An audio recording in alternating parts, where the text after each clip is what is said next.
Welcome back to the channel. Tonight we're going to have an inbox review of the Hasegawa 1/48 scale Spitfire Mk IX from the Kenley wing, featuring two schemes by Canadian ace Johnny Johnson.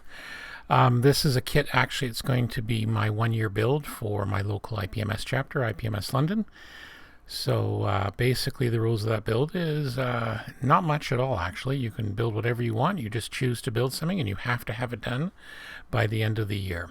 So yep, this is the kit I'm going to do. I'm going to also be adding just a little bit of aftermarket, but not much. The P-mask masking for the canopies, and something from Yahoo, however you can pronounce it.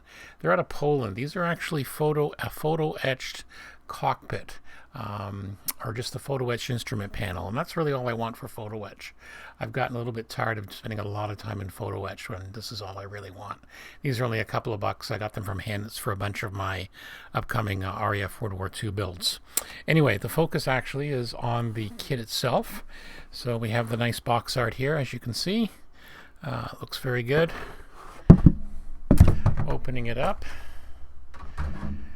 we have, now I just so everyone knows, I have opened this up already, so this isn't like a box opening, but an inbox review. First thing is the decals, very crisp, very clear. One of the schemes for invasion stripes, so if you don't feel like masking and doing invasion stripes, you can use these. They look in very good shape for Hasegawa. So those are the decals. The first baggie contains the clear canopy parts, some very nice parts actually. Looks in very good shape, very little distortion, as well as the gun sights, landing lights, etc. So very good shape on these. The other parts came packaged in one baggie. I've already removed it just to save time. So the first sprue is various antenna, aerials, landing gear, wheels, stuff like that. There is quite a few extra parts to build different marks of Spitfire from these, so you will have a few extra things for the spares box. Plastic's in very good shape. Next sprue contains the two fuselage halves, the propeller, exhaust, landing gear, doors, seats, interior, etc. The interior looks very good. In very good shape. I don't know how well we can see that, but just enough detail to make it pop out. You don't really have to do a lot of aftermarket if you didn't want to, which is what the goal is here. As well, the cockpit, as I said, the instrument panel, it's actually not too bad on its own. I'm going to be adding my own there. Yep, plastic's in fairly good shape. No sign of obvious ejector pin marks. A few molding, I won't call them deficiencies, but you can see where some of the molding, the plastic didn't quite mix perfectly, but again, I think with priming, that'll hide out. You notice it a little bit more in the next sprue, which is the wings, upper and lower. Again, just really, you can see kind of some lines where the plastic flowed, and that's really tough to see. Maybe like that, you can see a bit there, right there. But again, a good coat of primer. Nice subtle panel lines, very nice and crisp. The wheel wells look good. Not too bad at all. So yeah, fairly good.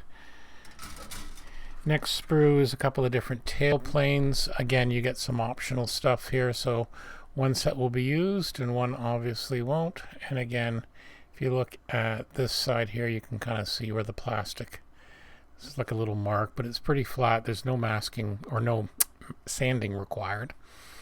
Again, fairly good. Next is some more details, including some of the ordnance. This is actually sprue J and F. There's two sprues here. This is actually also one of the interesting ordnance selections. Instead of a bomb, you get a barrel of beer. They used to ship it over that way, and you can actually, there's some polycaps in the kit down here that you can actually swap the ordnance in and out. Various cannon bays, etc. And the last sprue of the bunch is again some more tailplane radiators. I accidentally knocked one of the radiators off already, inlets, and again different tailplanes, not all of which you will use, But again, very nice shape for Hasegawa, of course. Last but not least are the instructions. We'll go through those. I'm just going to put this away, give me some room. As usual, very clear Hasegawa instructions.